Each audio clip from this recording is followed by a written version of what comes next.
ดับบุกขึ้นเนี่ยดับบุกขึ้นดับเบิ่มต่างการเนี่ยดับบุก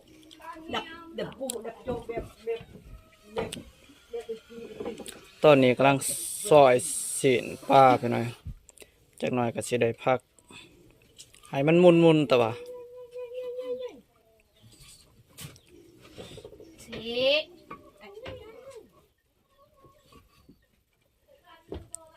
มื้อนี้ลาปลานิ่นพี่หน่อย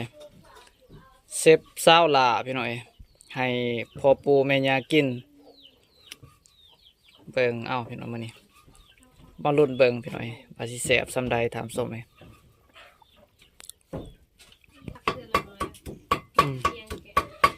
ซับเทื่อละหน่อยเอาพี่หน่อยเคียงมันหน่อยลายดังกล้องเลยโหเป่าอันร่างต่อกะบ่เคยกินจักเทื่อพี่หน่อย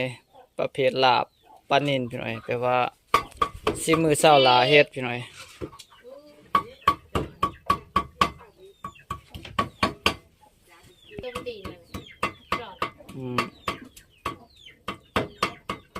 กวนจ้ะระวังมันพงออกไปเด้อเสียดายบ่มีแนวห้อง